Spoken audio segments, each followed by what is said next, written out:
Hello everyone, welcome to today's discussion on the role of Constitution in shaping Indian and American democracies.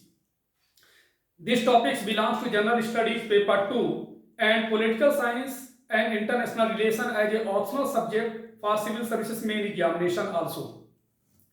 This topic is important for Civil Services as well as State PCS both. Hindi में हम बात करेंगे तो इसे भारतीय और अमेरिकी लोकतंत्र को आकार देने में संविधान की भूमिका। जैसा कि आप सब जानते हैं कि पूरे विश्व में भारत और अमेरिका दो ऐसे हैं जो सबसे सफलतम लोकतंत्रात्मक शासन व्यवस्था वाले देशों में शामिल हैं। The constitutions of India and the US have played vital role in shaping their respective democracies. But how do the socio-cultural realities and historical context of the two countries shape their respective ideas of secularism as envisioned in their constitutions? Means Bharat और America के संविधानों ने अपने अपने democracy को आकार देने में महत्वपूर्ण भूमिका निभाई है, लेकिन दोनों देशों की सामाजिक सांस्कृतिक वास्तविकताएं और ऐतिहासिक संदर्भ उनके संविधानों में परिकल्पित धर्मनिरपेक्षता के उनके संबंधित विचारों को कैसे आकार देते हैं. India has completed it's general elections in mid 2024 and the new government had assumed office. Recently, the US also has completed its election and new president of USA is elected Mr. Donald Trump. He is 47. Before it he was 45th president of USA. India, the largest democracy in the world, has once again showcased the robustness of its electoral system with more than 64 crore citizens giving their mandate. Meanwhile, the United States, one of the oldest democracies in the world, continues to embody a legacy of representative governance that has influenced democratic ideals globally for over 2 centuries. The strength of these two diverse democratic systems lies in their sound and well-crafted constitutions, which serve as a foundational documents for the functioning of each nation. Though the constitution of the two countries have envisaged different political systems, there are some similarities and certain key differences. दुनिया के सबसे बड़े लोकतंत्र भारत ने एक बार फिर अपनी चुनावी प्रणाली को मजबूती का परिचय दिया, जिसमें 64 करोड़ से अधिक नागरिकों ने अपना जनादेश दिया. इस बीच दुनिया के सबसे पुराने लोकतंत्रों में से अमेरिका ने प्रतिनिधि शासन की विरासत को मूर्त रूप दिया, जिसने 2 शताब्दियों से अधिक समय से ग्लोबल लेवल पर लोकतांत्रिक आदर्शों को प्रभावित किया है. इन दो विविध लोकतांत्रिक प्रणालियों की ताकत उनके सुदृढ़ और सुगठित संविधानों में निहित है, जो प्रत्येक नेशन के कामकाज के लिए आधारभूत दस्तावेजों के रूप में काम करते हैं. हालांकि दोनों देशों के संविधानों में अलग अलग राजनीतिक प्रणालियों की परिकल्पना की गई है, लेकिन उनमें से कुछ सिमिलरिटीज और कुछ डिफरेंसेस हैं. तो आइए इस पर हम चर्चा करते हैं कि क्या सिमिलरिटीज है, क्या डिसिमिलरिटीज है. Now let us start India's constitutional design. Firstly, you know, India's constitutional design means Bharat का संवैधानिक स्वरूप. The Indian Constitution has designed a parliamentary democracy with the federal structure. There is a dual executive system in place with the Prime Minister, the de facto or real executive, serving as the head of the government, while the President, the de jure or nominal executive, holds a ceremonial roles as the head of state. A quasi-federal system that divides powers among the states and a strong central government was designed, with the states having no power to secede from the Union. The Indian Constitution grants the Union government all deciduary powers, which is the power to make laws on any matter not mentioned in the concurrent list or state list. The Indian Constitution has created a healthy synthesis of the American doctrine of judicial supremacy and the British doctrine of parliamentary supremacy. The apex court of India can exercise its judicial review powers to decide any parliamentary law unconstitutional, while Parliament has the power to amend the Constitution as long as it does not contravene the basic structure of the Constitution.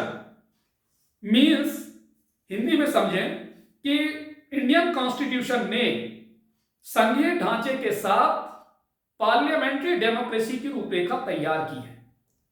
इसमें दोहरी कार्यप्रणाली है, जिसमें प्रधानमंत्री वास्तविक या वास्तविक कार्यकारी सरकार के प्रमुख रूप में कार्य करता है, जबकि वहीं प्रेसिडेंट यानी राष्ट्रपति वास्तविक या नाम मात्र कार्यकारी राज्य के प्रमुख के रूप में औपचारिक भूमिका निभाता है। एक क्वासी फेडरल मीन्स एक अर्धसंघीय प्रणाली जो राज्यों के बीच शक्तियों को विभाजित करती है, और एक मजबूत केंद्रीय सरकार तैयार की गई थी जिसमें राज्यों को संघ से अलग होने की कोई शक्ति नहीं थी। इंडियन कॉन्स्टिट्यूशन यूनियन गवर्नमेंट को सभी अवशिष्ट शक्तियां यानी रेसिड्यूरी पावर प्रदान करता है, जो कंकरेंट लिस्ट या स्टेट लिस्ट में उल्लिखित किसी भी मामले पर कानून बनाने की शक्ति है। भारतीय संविधान ने न्यायिक सर्वोच्चता जुडिशियल सुपरमेसी के अमेरिकी सिद्धांत और संसदीय सर्वोच्चता मीन्स पार्लियामेंट्री सुपरमेसी के ब्रिटिश प्रिंसिपल का एक स्वस्थ संश्लेषण बनाया है। भारत का सुप्रीम कोर्ट किसी भी संसदीय कानून को असंवैधानिक घोषित करने के लिए अपनी न्यायिक समीक्षा यानी जुडिशियल रिव्यू पावर का प्रयोग कर सकता है, जबकि पार्लियामेंट के पास कॉन्स्टिट्यूशन में अमेंडमेंट करने की शक्ति है, जब तक कि वह संविधान की मूल संरचना मीन्स बेसिक स्ट्रक्चर का उल्लंघन ना करे। Now let us talk about the US constitutional system, United state constitutional system. In contrast, the US Constitution has framed a presidential system of government, with the president being both the de jure and de facto executive. This system implies the doctrine of separation of power to separate the executive from the legislature, giving significant powers to the president as head of state and government. Further, the US Constitution provides for a federal system wherein the states have much more autonomy, means the federal government. The residuary powers in the US context rest with the states in terms of judicial review. The US Constitution has established a system of judicial supremacy, granting the Supreme Court the power to declare any law unconstitutional, ensuring the check on the legislative branch. However, the US Constitution requires a more stringent process for the amendments, and it has no equivalent to India's basic structure doctrine. Amendments must receive a two-thirds majority in both houses of Congress and further ratification by 3/4 of the states in federation. This is the key reason that has resulted in the US Constitution having only 27 amendments since its ratification in 1787, while the Indian Constitution with its more flexible amendment provisions has been amended 106 times since its adoption in 1949. मतलब ये हुआ कि इसके विपरीत हमारे अमेरिकी constitution ने सरकार की एक राष्ट्रपति प्रणाली तैयार की है, मीन्स प्रेसिडेंशियल सिस्टम तैयार की है, जिसमें प्रेसिडेंट लीगली एंड रियल दोनों ही तरह से कार्यकारी होता है। यह सिस्टम कार्यपालिका को विधायिका से अलग करने के लिए शक्तियों के पृथक्करण यानी सेपरेशन ऑफ पावर के सिद्धांत का उपयोग करती है, जिससे राष्ट्रपति को राज्य और सरकार के प्रमुख के रूप में महत्वपूर्ण शक्तियां मिलती हैं। मीन्स यहां उल्टा यह है कि American president, head of state and head of the government, दोनों की शक्तियां उसे प्राप्त है। इसके अलावा अमेरिकी कॉन्स्टिट्यूशन एक संघीय प्रणाली प्रदान करता है, जिसमें राज्यों को संघीय सरकार की तुलना में बहुत अधिक स्वायत्तता प्राप्त होती है। अमेरिकी संदर्भ में रेसिड्यूरी पावर राज्यों के पास है। जुडिशियल रिव्यू के संदर्भ में अमेरिकी कॉन्स्टिट्यूशन ने जुडिशियल सुपरमेसी की एक सिस्टम स्थापित की है, जो सुप्रीम कोर्ट को किसी भी लॉस को अनकॉन्स्टिट्यूशनल घोषित करने की शक्ति प्रदान करती है, जिससे विधायी शाखा पर जांच सुनिश्चित होती है। हालांकि अमेरिकन कॉन्स्टिट्यूशन में अमेंडमेंट्स के लिए अधिक रिजिड प्रोसेस यानी कठोर प्रक्रिया की आवश्यकता होती है, क्योंकि इसमें भारत के मूल संरचना सिद्धांत के समकक्ष कोई भी नहीं है। संशोधनों को कांग्रेस के दोनों सदनों में 2/3 बहुमत प्राप्त करना होगा और संघ में 3/4 राज्यों द्वारा आगे की पुष्टि करनी होगी। यही मेन रीजन है कि अमेरिकी कॉन्स्टिट्यूशन में 1787 में इसके समर्थन के बाद से केवल 27 अमेंडमेंट हुए, जबकि वहीं यदि इंडियन कॉन्स्टिट्यूशन की बात किया जाए तो हमारे यहाँ अधिक फ्लेक्सिबल होने के कारण यानी अधिक लचीले संशोधन प्रावधानों के साथ 1949 में अपनाए जाने के बाद से अब तक 106 बार संशोधन किया जा चुका है। Other similarities, both these constitutions share several similarities while also exhibiting key differences from each other in their core philosophies and mechanisms. Apart from the ones mentioned earlier, India's Constituent Assembly framed the Constitution by borrowing the best ideas from constitutions across the world and adapting them to India's unique circumstances. Dr. B.R. Ambedkar, the chairman of the Constituent Assembly's drafting committee, famously said that the Indian Constitution was designed by ransacking all the known constitutions of the world. The US Constitution is one of the sources from which the Constituent Assembly was inspired. Important components of the Indian Constitution, such as the provision for fundamental rights, the independent nature of the judicial system, judicial review, provisions for impeachment of the president and judges of the Supreme Court and High Courts, and the office of the Vice President have all been adapted from the US Constitution. मतलब ये हुआ कि अन्य similarities, other similarity दोनों संविधानों में कई समानताएं हैं। साथ ही पहले बताए गए सिद्धांतों और तंत्रों के अलावा उनके मूल दर्शन और तंत्र में एक दूसरे से प्रमुख अंतर भी है। इंडियन कॉन्स्टिट्यूंट असेंबली ने दुनिया भर के संविधानों में सर्वोत्तम विचारों को उधार लेकर और उन्हें भारत की अनूठी परिस्थितियों के अनुकूल बनाकर संविधान तैयार किया। और इसीलिए संविधान सभा की प्रारूप समिति यानी ड्राफ्टिंग कमेटी के चेयरपर्सन डॉक्टर भीमराव अंबेडकर जी ने प्रसिद्ध रूप से कहा था कि भारतीय संविधान को दुनिया के सभी ज्ञात संविधानों की छानबीन करके बनाया गया था। अमेरिकी कॉन्स्टिट्यूशन उन स्रोतों में से एक है जिनसे संविधान सभा प्रेरित हुई। भारतीय संविधान के महत्वपूर्ण घटक जैसे फंडामेंटल राइट्स यानी मौलिक अधिकारों के प्रावधान, न्यायिक प्रणाली की स्वतंत्र प्रकृति, न्यायिक समीक्षा, राष्ट्रपति और सर्वोच्च न्यायालय और उच्च न्यायालय के न्यायाधीशों के महाभियोग के प्रावधान और उपराष्ट्रपति का कार्यालय सभी अमेरिकी कॉन्स्टिट्यूशन से अनुकूलित किए गए। While such similarities exist, there are also significant differences. The existence of robust multi-party system in India is in direct contrast to the largely two-party system of the US. हमारे इंडिया में आप लोग देखें कि मल्टी पार्टी सिस्टम है। कई हमारे यहाँ राष्ट्रीय स्तर के दल हैं और क्षेत्रीय स्तर की भी पार्टियां हैं, जबकि वहीं अमेरिका में केवल 2 ही पार्टी हैं, democratic party and Republican party. While the fundamental rights in the Indian Constitution encompasses not only protection from state interference but also promote social and economic rights, that the state must promote. The US version primarily focuses on individual freedoms and protections against government overreach.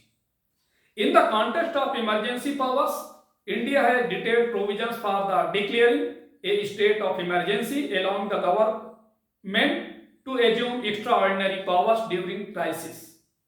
On the other hand, the US Constitution has no formal emergency provisions, only the suspension of certain rights during war or insurrection.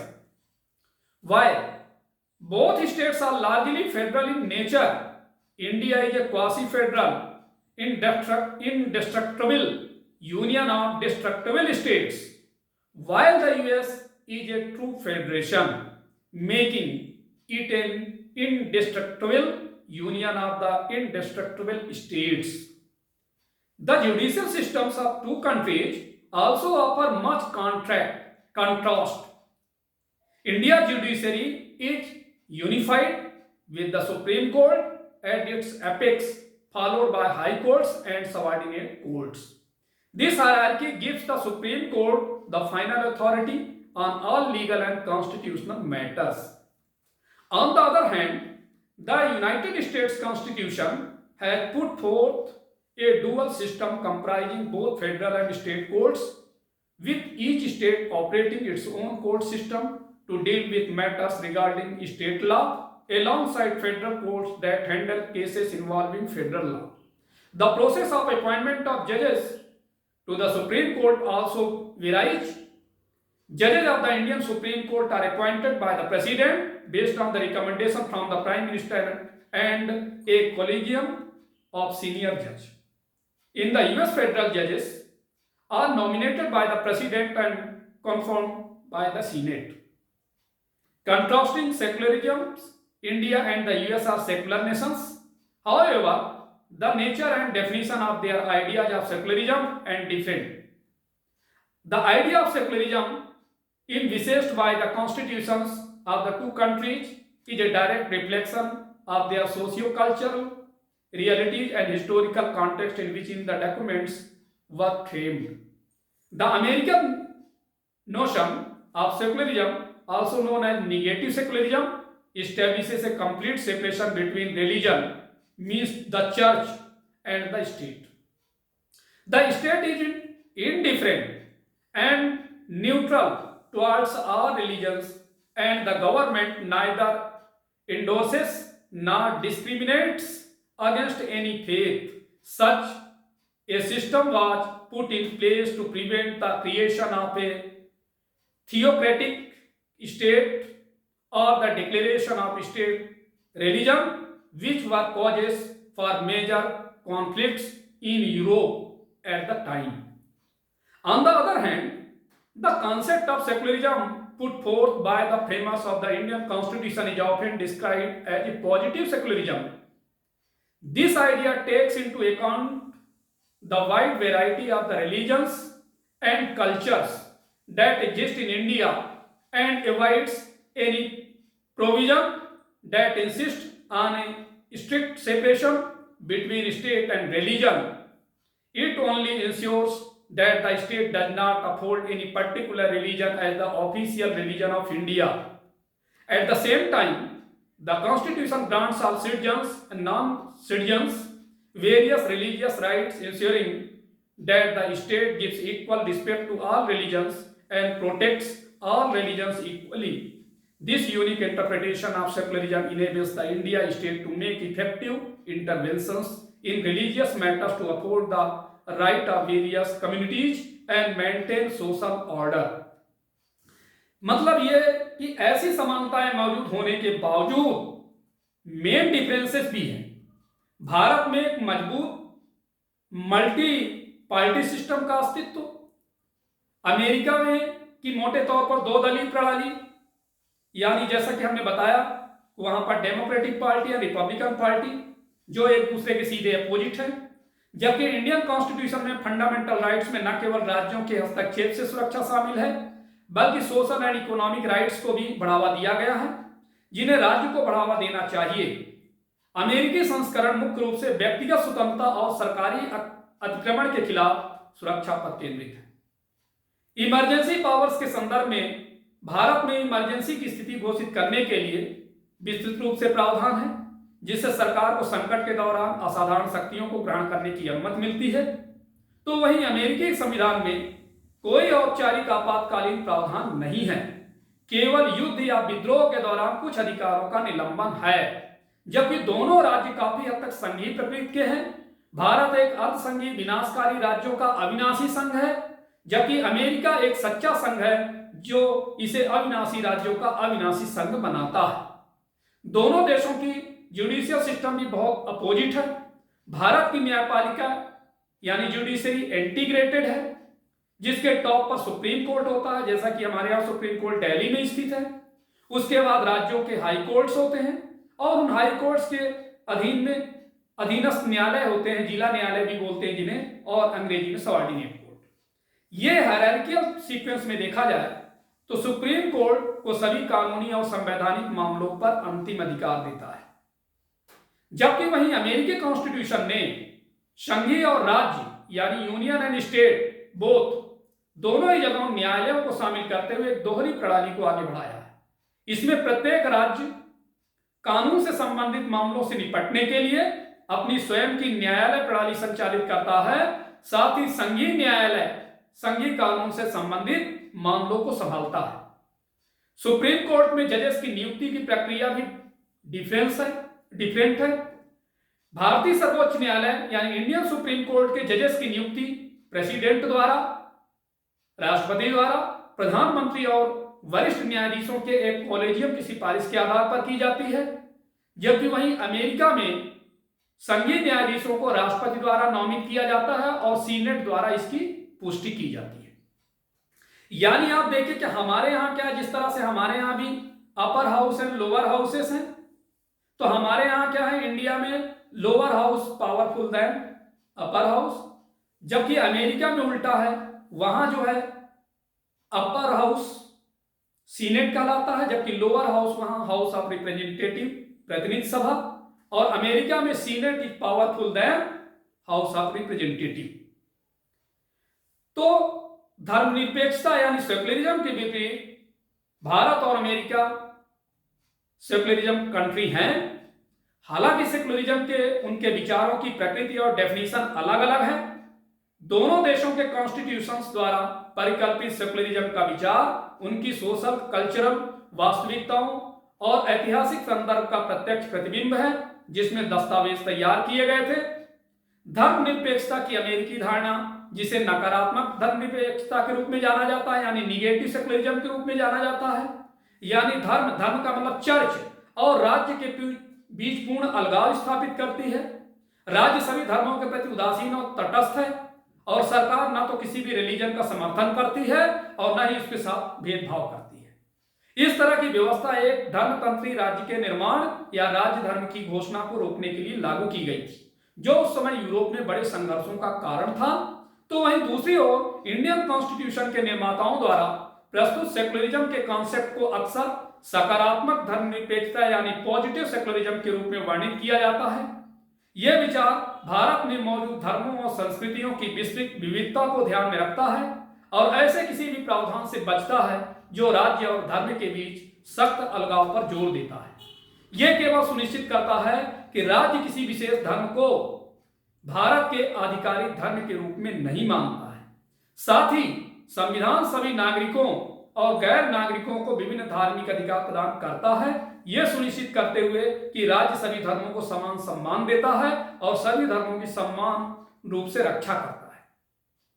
धर्मनिरपेक्षता की यह अनूठी व्याख्या भारतीय राज्यों को विभिन्न समुदायों के अधिकारों को बनाए रखने और सामाजिक व्यवस्था बनाए रखने के लिए धार्मिक मामलों में प्रभावी हस्तक्षेप करने में सक्षम बनाती है। In conclusion, despite their differences, India and the US share a commitment to democratic values and the rule of law. While different in many ways, their constitution has provided the basic for the development of two vibrant democracies that continue to shape the global political landscape.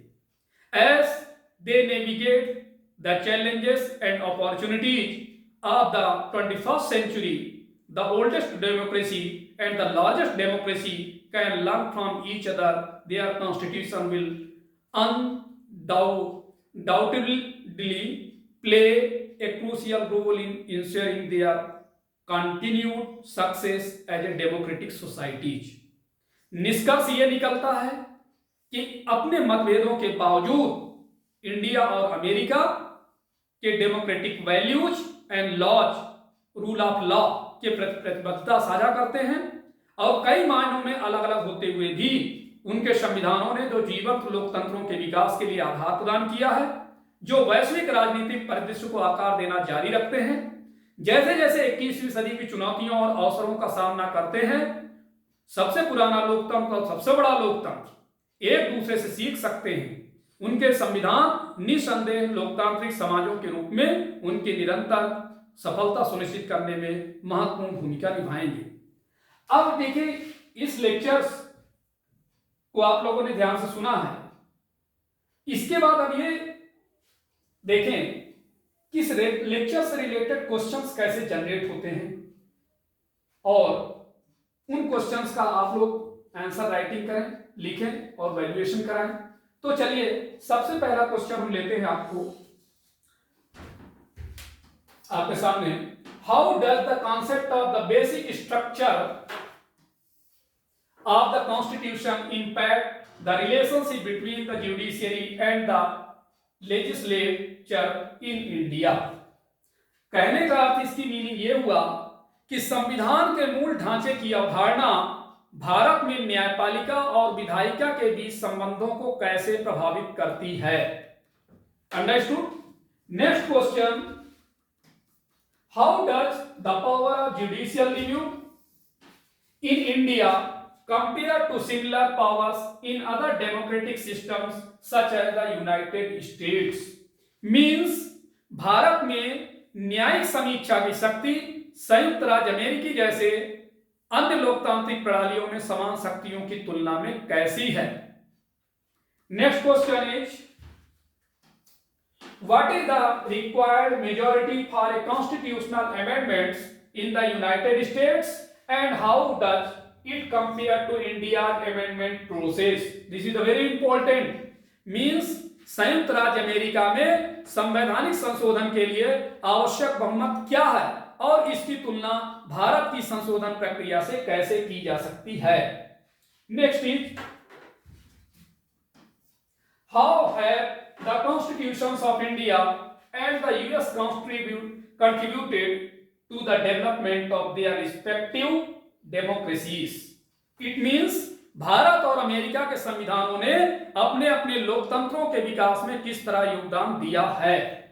Next question, what does positive secularism entail in the Indian Constitution and how does it differ from negative secularism? This is a very important question. भारतीय संविधान में सकारात्मक धर्मनिरपेक्षता क्या है और यह नकारात्मक धर्मनिरपेक्षता से किस तरह भिन्न है? तो देखिए, ये सभी प्रश्न बहुत ही महत्वपूर्ण है। इन प्रश्नों के आंसर आप लिखें और एकेडमी में आकर वैल्यूएशन करा सकते हैं। और यदि आपको अधिक जानकारी चाहिए तो आप जो है हमारे टेलीग्राम चैनल्स से जुड़ सकते हैं और अप्रोच कर सकते हैं। तो आज इतना ही, धन्यवाद।